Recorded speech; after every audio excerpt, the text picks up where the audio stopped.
We and her husband did. So the family's always taking care of each other. We've always been there to help take care of each other and help raise the younger kids. I was raised by all of them. Harold said they haven't not done with me yet, but anyway, yeah. But it was wonderful. I don't ever remember seeing a key to Bess's house. I think the last one that came in from the porch in the evening when people would come from work, they would all congregate on the front porch and told stories about the day. And they were fun times. Everybody cooked and ate. Like I said, I don't even remember seeing a key to the door.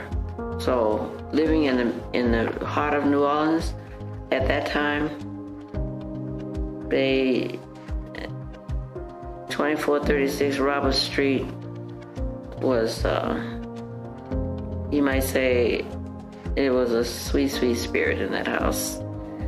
And it must have been the Spirit of the Lord, because the way they treated people, it was always jolly. I don't ever remember anybody having any controversy about anything.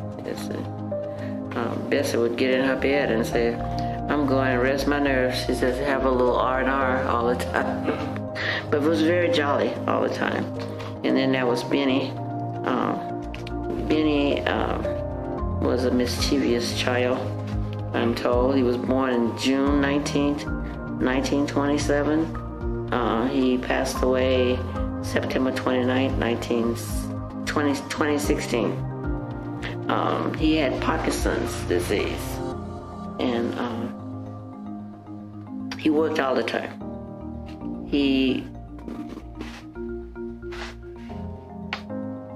had more than one job, but he worked for Bowman's Food Factory in New Orleans, where they made all kinds of preserves, jellies, and jams, and canned different kind of vegetables. And he always got me a job during the summer to work there. That's how I got a little Social Security.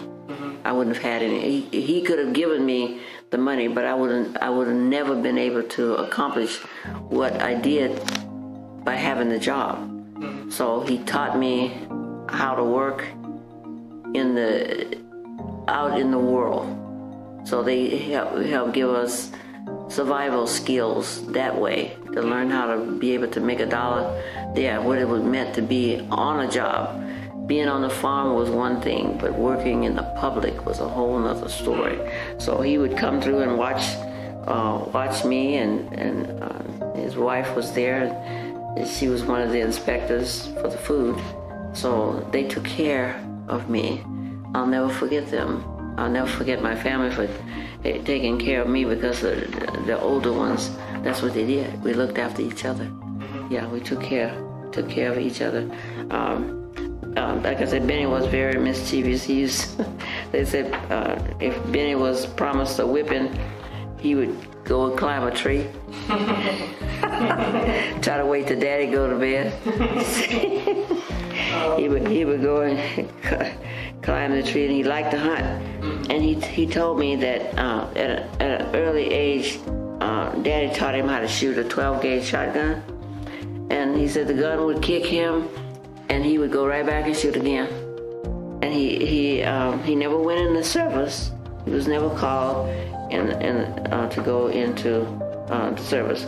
But he was a sharpshooter, so he killed all the squirrels and rabbits and whatever around the area. But he would give them to people. He liked the sport. So sometimes they say he would make his day on the job, because the people that he was working for knew that he could hunt, and if he went out and killed them some squirrels and different game, he had done his day's work. Yeah, so he worked. He ran a tractor, a bulldozer. Okay, so he did heavy equipment operator in the woods, and so he and his oldest brother's son would have a good time telling jokes together. and trying to get things off of Daddy's mind that he had promised he's going to do to him. So, but he learned how to work. They worked very hard.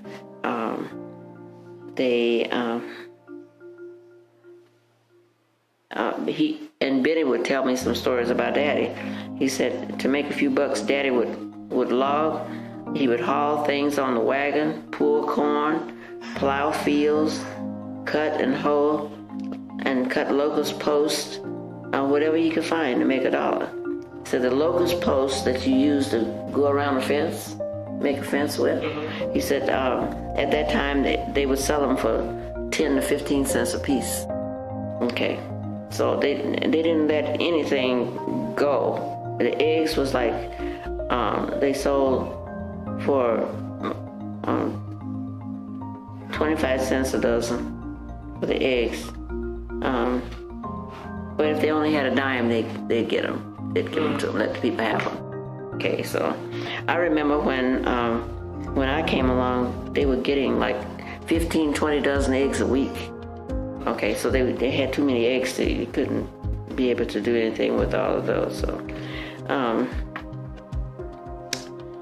he said that Daddy got, my dad was in World War I, so he got a bonus from the state for about $550. So Uncle Son and your father both was in the service. In the same war? No, Daddy was in World War I, and Son was in World War II. Okay, so Daddy got a bonus of $550. He said Daddy took that money and bought a wagon and a 22 gauge rifle, and he paid $4.50 for the rifle. Okay, he said, and he bought 3 axes. He bought 1 axe for himself that weighed 4 pounds, 1 for my brother John that weighed 3 pounds, and 1 for Benny. Yeah, one was 3 pounds, 1 4 pounds, 1 3 pounds.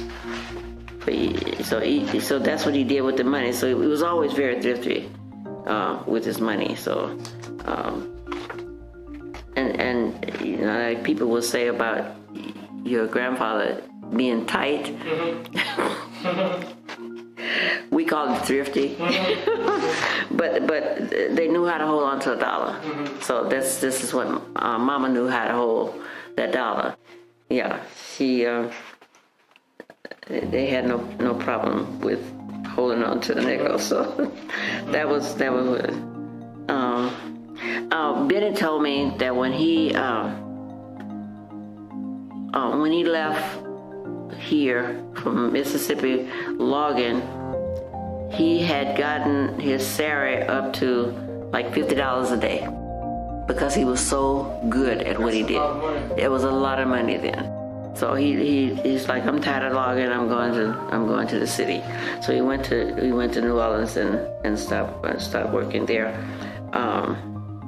In 1949, he left the logging business and moved to New Orleans. And in the search for a job there, he went to Bowman's Food Factory where they did crystal preserves and so forth. They still sell that preserve. So when he went there and asked for a job, he said the man told him they didn't have any openings. And he said, what do you have that 3 men does here? And he said, if you give me a chance, I'll show you, I'll prove to you. So 50 plus years later, Benny retired from Bowman's Food Factory. Yeah. So what do you have that 3 men? 3 men. Yeah. That's the country training. Yes, he excelled at everything he put his mind to. Whether it was plowing the field with a mule, hunting squirrels, doing the lawn work, logging, running the cooking department at that factory. When he showed up, you could rest assured you got a day's work, and it was a job well done. Yeah. So, and then that was Lucille, the next girl. Lucille didn't have a middle name. She was named for Daddy's sister, Lucille. So Lucille Cooper Davis was born November 30th, 1929. She died January 11th, 2007, and the cause of her death was a stroke. Lucille was very active in the church. She was very active in the Eastern Stars. She and Bessie loved that kind of thing, like your grandmother Juanita. Yeah, they were very active in it. She liked to quilt also, just like your grandma. Your grandma loved to quilt. Excellent at it. Lucille did a lot of quilting, made a lot of beautiful things. So they liked the odd patterns that people would they share with each other. When somebody asked Lucille, she was interviewed, so she gave me the interview, the tape from her interview, and the lady asked her, what was one of the first things you made? And Lucille said, I made a skirt for my little niece, Ernestine and Imogene. This is Curtis and them older sister. Okay, she made, they were the first babies, grandbabies. So Lucille would, they would take things like, at that time you buy a sack of flour. The flour might be in a sack that had beautiful patterns like floral colors and stuff like that. So people used it to make clothes out of them. They used them to make clothes. They made pillowcases, all kinds of things with that. And she said she and Mama used to quilt. She would get the quilt ready for quilting. They'd have a quilting bee, and the ladies would come from the community, and sometimes they would say, "I'm gonna give you one row of quilting, quilt one row." That's when they get started, and they would be having so much fun, they might stay much longer. And they'd have a big meal. They have a big meal for them. The meal in the middle of the day used to be called dinner. You had breakfast, dinner, and supper. So they'd make a big dinner for all the ladies, and they would have a good time telling different stories. Coming from the city, we thought dinner was in the evening. So whenever my grandmother would say, 12 o'clock, 11 o'clock, yeah, or sometimes 10:30, come inside for dinner. It's dinner. Dinner. We eating dinner already? What we gonna have tonight? Yes, ma'am. Yes, and so that midday meal was called dinner, and I know she goes, come on, get your dinner now. Yeah, yeah. She and she adored Mama Wee. She says when our mother passed away, Mama Wee was the mother of the family, and nobody was gonna ever talk back to her. We would never give her any grief. You might think it, but you wasn't gonna say it. That's for sure. So this is how we were brought up: is that we cherished the older members of the family, and they would tell you what time it was too. So you wasn't about to say anything, because, like I said, that's the way it went. Older ones, you recognize them as being special and in charge, because when the family left you at home with them, they were in charge, and you did what they told you to do. So that's how that went. There's a lot to everybody's story here. It's more than it will be an opportunity for people to read the story, but it's just plenty. So Lucille liked to decorate, like holidays when we lived down in the woods and we didn't have electricity. Holidays, Lucille would decorate the house. It was going to be decorated, that's for sure. Okay, we celebrated every holiday. We were blessed. All of us always had plenty of food. plenty of food, and they didn't give you any money, but you had everything you needed. Okay, and so like Christmas time, you go in the woods and pick out whatever tree you wanted to, and that was your Christmas tree. So Lucille would make paper chains to put around the tree.